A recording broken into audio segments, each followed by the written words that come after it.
każdy z liderów ma zupełnie inny styl. I tutaj można podkreślić takie 3 elementy. Korzystajcie z tego, że oni są inni i potraktujcie to jako szansę. Czasami taka pierwsza intuicja jest taka, że jeżeli ktoś ma jakiś styl, to ten, kto ma ten inny styl, to na pewno to jest coś nie tak. Kiedy mamy właśnie różne osobowości, różne style zarządzania, to jest właśnie genialne środowisko do rozwoju. Już się kameruje się. No dawaj.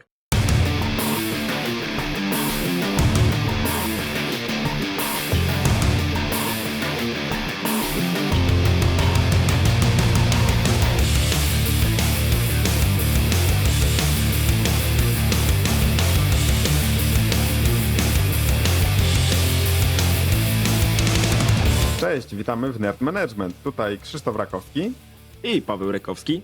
Ostatnio zostaliśmy zaproszeni przez Adriana Sasina jako mentorzy do spotkania z uczestnikami jego szkoleń i tam odpowiadaliśmy przez 2 godziny na dużo fajnych pytań od świeżo upieczonych i przyszłych liderów w IT. I jedno z pytań, które nam zadano, było bardzo ciekawe, jak sobie radzimy z tym, że mamy różne sposoby pracy, różne temperamenty, no jesteśmy zupełnie inni, ale jednak ze sobą współpracujemy. To było bardzo ciekawe pytanie, prawda? Tak, bo często możemy się zastanawiać, kiedy zostajecie liderami, że macie swój zespół, macie swoją organizację i widzicie inne zespoły i widzicie, że każdy z tych zespołów działa zupełnie inaczej.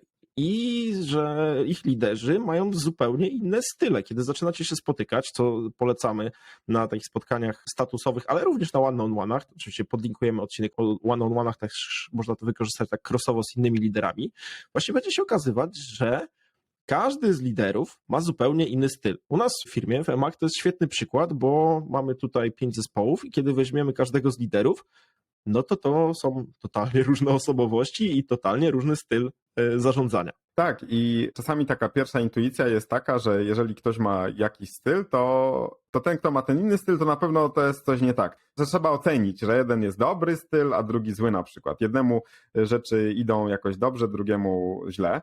I czasami się tworzą takie podziały, no bo ktoś ma swój sposób, ktoś ma swój inny sposób. Czasami jest tak, że ktoś jest bardziej ekstrawertyczny, introwertyczny. To też takie osoby często drażnią się nawzajem swoim podejściem trochę. No i to powoduje pewne takie tarcia.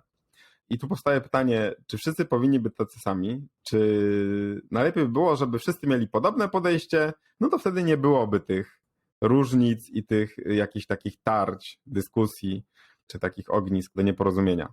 I oczywiście, że nie, bo tutaj cofamy do odcinka o testach profilowych, z którego już wiecie, że mamy różne osobowości. I teraz, kiedy będziemy na to patrzeć przez taki pryzmat, że nie, moja praca jest najmojsza, bo to moje techniki są najlepsze i ja tutaj wszystkie zęby pozjadałem, rozumy przy okazji, to jest błąd takich początkujących, którzy myślą, że to oni będą tutaj najlepsi i to, co zrobią, są liderami, to przecież kto im będzie mówił, co oni mają robić. No nie, to jest bez sensu, ponieważ kiedy mamy właśnie różne osobowości, różne style zarządzania, to jest właśnie genialne środowisko do rozwoju, gdzie możecie się uczyć, możecie się wymieniać doświadczeniami, testować, bo wiadomo, że coś, co działa w jednym zespole, niekoniecznie będzie działać w drugim, ale macie wtedy zupełnie inne spojrzenie na de facto tą samą pracę, na zarządzanie zespołem w danym kontekście danej organizacji, bo z reguły pracujecie z liderami ze swojej firmy i to jest raczej jedna firma, a nie konglomerat jakiś wielki,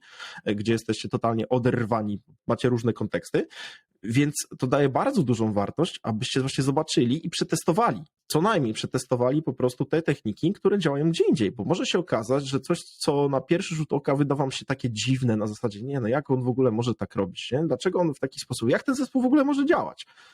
A się okaże, że możecie z tego wyciągnąć bardzo fajne wnioski dla siebie, zrobić eksperymenty, do czego zawsze zachęcamy, bo to jest najlepsza forma nauki i to są zdobywanie doświadczeń, przetestowanie coś w praktyce, zobaczenie, czy to działa, czy przynosi wam efekty. Jeżeli tak, to zostaje to z wami na dłużej, a jeżeli nie, to wtedy po prostu to nie będziecie tego używać, pogadacie sobie z tym drugim liderem, piona, dzięki za technikę, za sposoby. U mnie to nie działa, szukamy dalej.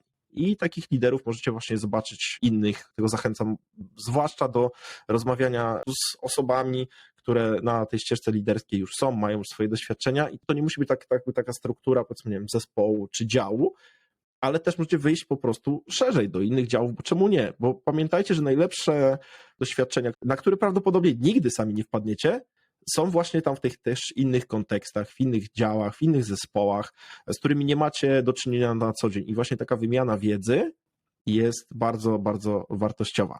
Paweł, a jak to się ma do tego, że każdy jest inny? No właśnie, to jest piękne, że wtedy można od nich się uczyć. I to, co jest najważniejsze, pamiętajcie, żeby nie zakładać, że to jest złe, że oni są głupi, oni są inni, oni są w ogóle nie tacy, tylko korzystajcie z tego, że oni są inni i potraktujcie to jako szansę. Jak potraktujecie to jako szansę i będziecie robić swoje, bo to nie jest nigdy narzucenie. Nigdy nie dajcie sobie narzucić stylu zarządzania, po prostu eksperymentujcie i stosujcie to, co u was działa, bo może się okazać, że właśnie techniki, które działają u innych, też zadziałają u was.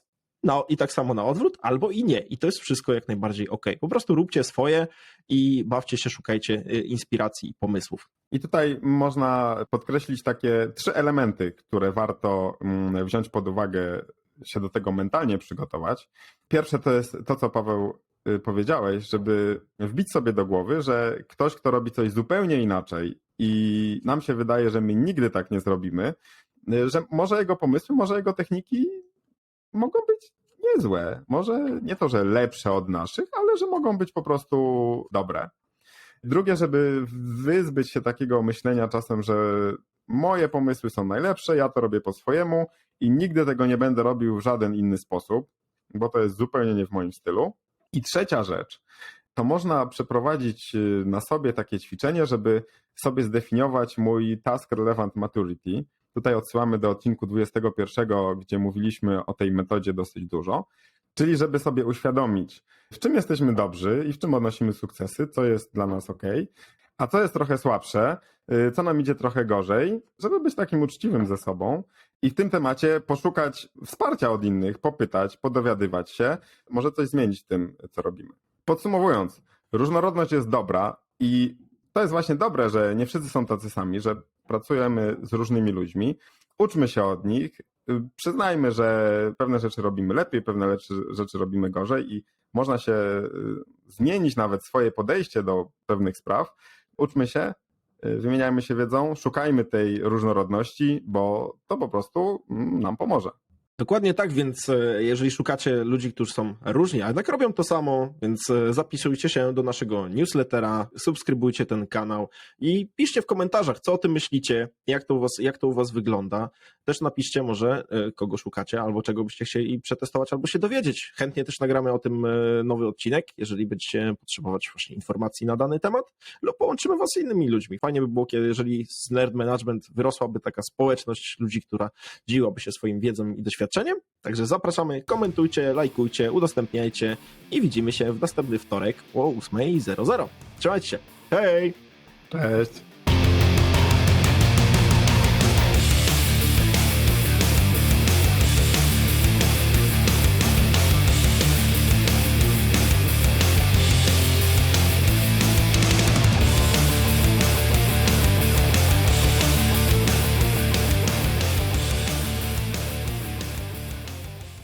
I nie mogę się skoncentrować, bo ten facet za mną myje cały czas szyby.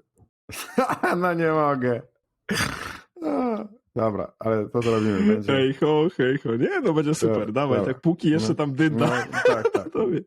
Zmutuj się i kończę. To jest ciężki Dobra. odcinek.